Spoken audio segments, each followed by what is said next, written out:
bahwa jalan raya adalah urat nadi perekonomian. Jadi tidak akan ada pertumbuhan perekonomian kalau fasilitas jalan tidak mendukung. Mungkin kita sebagai orang Minang, alam kita lah yang terindah. Seluruh bentuk wisata ada di Sumatera Barat. Danau Kembar. Jadi kalau kita berpikir dan kita punya kesepakatan secara bersama-sama, di seluruh pokir, nggak usah kita berpikir terlalu jauh, itu dipotensikan untuk membangun tempat-tempat wisata beserta jalan. Kemudian yang punya kewenangan secara pemerintahan itu bisa melobi kepada presiden untuk kemudian harapan seluruh orang Minang tadi, baik diaspora maupun di perantauan maupun di kampung halaman, diwakili oleh orang yang terpilih berdua. Yuk kita bangun kampung halaman. Yuk kita bersatu, seayun selangkah, berjuang untuk Sumatera Barat melalui gubernur dan wakil gubernur. Dia punya YouTube Macan Idealis, dan inilah ladang pembuktian.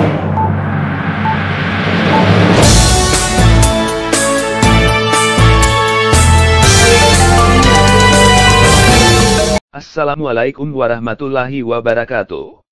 Kembali lagi ke ranah kini. Provinsi Sumatera Barat, yang berada di wilayah alam Minangkabau, memiliki berbagai destinasi wisata.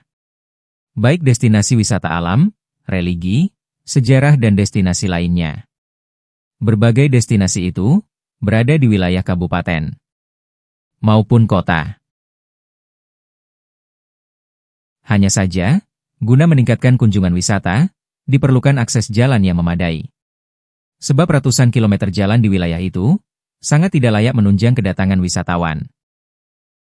Di sisi lain, sering ucapan terdengar bahwa jalan raya adalah urat nadi perekonomian.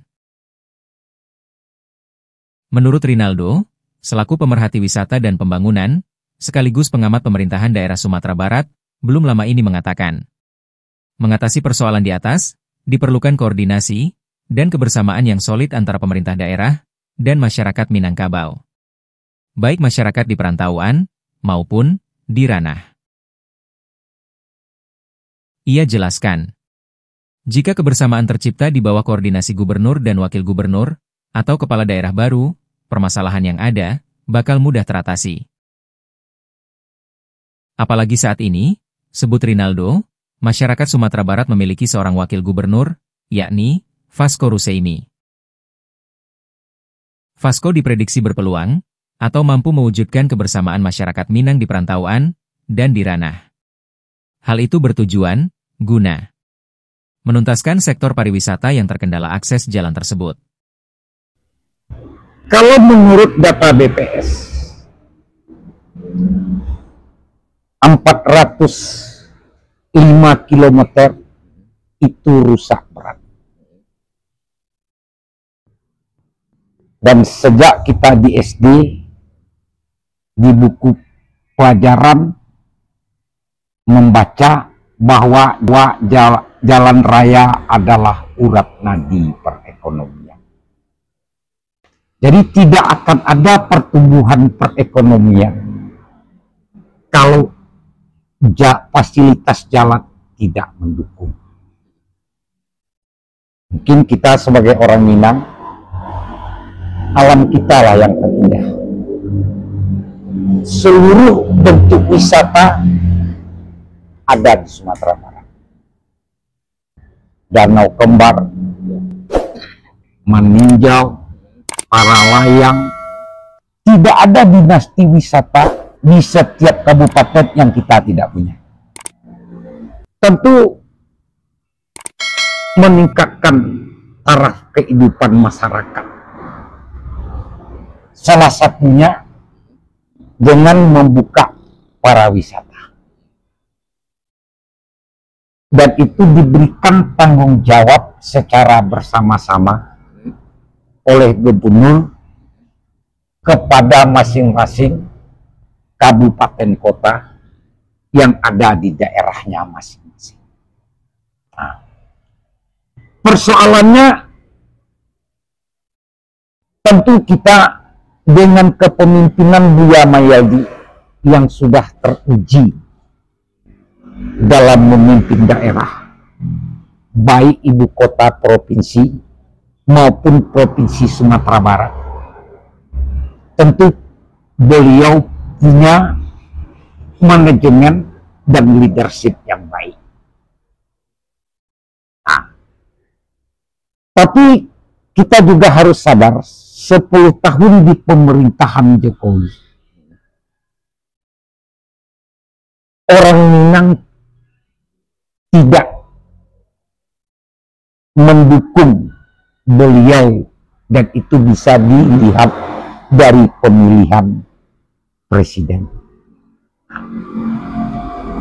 Jadi kalau saya berpendapat dengan adanya Vasco sebagai anak muda orang Minang yang punya channel macam idealis, merupakan pasangan yang ideal, yang kata, karena saya pernah sekolah di Medan oleh waktu itu Gubernur Raja Inal Siregar, yang dalam bahasa Bataknya kalau saya tidak salah Marsipature Hutanabe. Gimana itu Pak? Membangun kampung halaman. Tidak cukup hanya dengan Buya dan Vasco. Kalau di Minang, saayun salangkah. Artinya kita harus berjalan tangan untuk kebaikan Sumatera Barat ke depan. Nah, jadi untuk itu, langkah pertama yang dilakukan oleh beliau ini, sebagai orang Minang, kita berharap untuk mengumpulkan aset manusia yang Minangkabau, baik yang diaspora, baik yang ada di rantau dimanapun beliau berada, baik yang di swasta maupun di pemerintahan. Itu buka balai sidang, basaluang ngawak di situ, diundang oleh Gubernur Sumatera Barat dan seluruh dengan diundang oleh gubernur dan wakil gubernur serta kepala pemerintahan tingkat 1 dan 2 kabupaten kota, mengundang seluruh orang ini. Dan kemudian setiap masing-masing kepala daerah mempresentasikan kebutuhan. Kalau saya dengan anggaran yang sangat terbatas, kita harus sadar dengan program presiden yang Pak Prabowo, apa yang bisa kita benahi dari sisi para wisatanya, kemudian tentu otomatis dengan memperbaiki jalan. Dan kita sebagai orang Minang bekerja secara bersama-sama. Rasanya kita punya potensi untuk itu. Bahkan banyak kita dengar orang Minang yang membangun masjid cuma sendirian aja. Artinya potensi untuk itu sudah mulai kita ikat, kita rajut kembali untuk seayun selangkah. Kita tidak membicarakan dari mana partai kita, dari mana asal daerah kita. Pertanyaannya, apa yang pernah Bapak Ibu sekalian yang sukses di rantau, yang sukses di pemerintahan memberikan kontribusi yang nyata kepada Provinsi Sumatera Barat. Kalau saya bandingkan dengan pemerintahan Pak Harto, soal jalan waktu Kepala Dinas Sabri Zakaria, Sumatera Barat dari sisi jalan jauh lebih baik. Nah, persoalan sekarang, yuk kita ramai-ramai. Oke, melibatkan perantau, baik di rantau ataupun dimanapun berada, perantau Minangkabau atau perantau Minang, ataupun di kampung dan di rantau. Terus peran dan fungsi kepala daerah yang terpilih barusan duduk akan memimpin 5 tahun ke depan ini apa? Kalau kita berpikir dan kita punya kesepakatan secara bersama-sama di seluruh pokir, nggak usah kita berpikir terlalu jauh, itu dipotensikan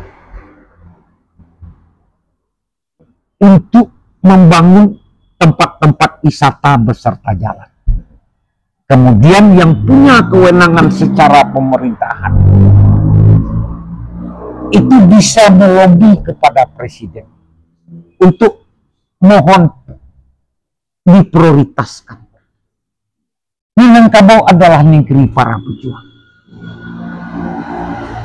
2 orang saja cuma yang menandatangani Indonesia Merdeka, 1 dari Jawa, 1 dari Tanah Minang, atas nama bangsa Indonesia.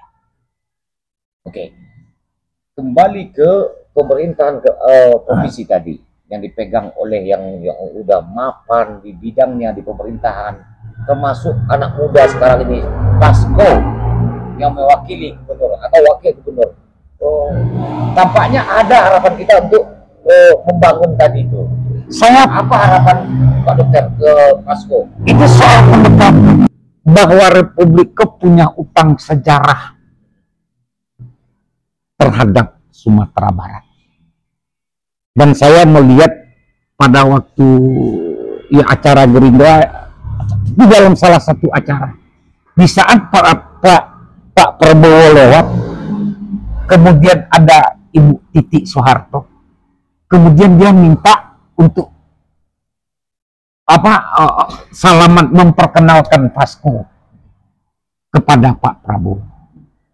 Artinya kita punya jalur sebenarnya. Ya, dan saya lihat kalau kita sejarah bapaknya Pak Prabowo, Pak Sumitro, itu punya hubungan emosional dengan orang Minang. Nah, kemudian kita tentu berharap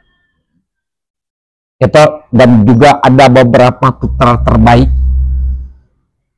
kayak Pak Andre Rosiade, Pak Fadlizon, yang orang itu adalah dalam satu partai. Rasanya harapan kita Bisa dikabulkan, bisa tercapai, Pak. bukan suatu hal yang mustahil. Persoalannya di sini, bagaimana caranya orang Minang secara bersama-sama, ya Pak, diwakili oleh gubernur dan wakil gubernur untuk minta dengan secara tertulis. Kalau kita bandingkan, kita lihat Riau, kita lihat kabupaten kota yang ada di Jambi, rasanya kita sedih. Sebagai provinsi Sumatera Tengah, kalau kita lihat Padang, kita lihat Pekanbaru, itu kasat mata. Baik pertumbuhan ekonomi di Pekanbaru, kalau kita bandingkan di Sumatera Barat. Jadi hal mustahil, harapan kita itu tidak tercapai karena kita punya perangkat yang menuju jalur ke pusat tadi itu. Itulah Pasko Dagama tadi, Ya. Pasko tadi ya, Ya. wakil gubernur ya. Ya, Oke. saya juga lihat pada waktu di Magelang, bagaimana pula ada sedikit agak lama Pak Prabowo berbicara dengan Buya Maya. Artinya secara chemistry bahwa itu tidak ada masalah. Nah, kemudian harapan seluruh orang Minang tadi, baik diaspora maupun di perantauan maupun di kampung halaman, diwakili oleh orang yang terpilih berdua. Yuk kita bangun kampung halaman. Yuk kita bersatu, seayun selangkah, berjuang untuk Sumatera Barat melalui gubernur dan wakil gubernur. Dia punya YouTube Macan Idealis, dan inilah ladang pembuktian.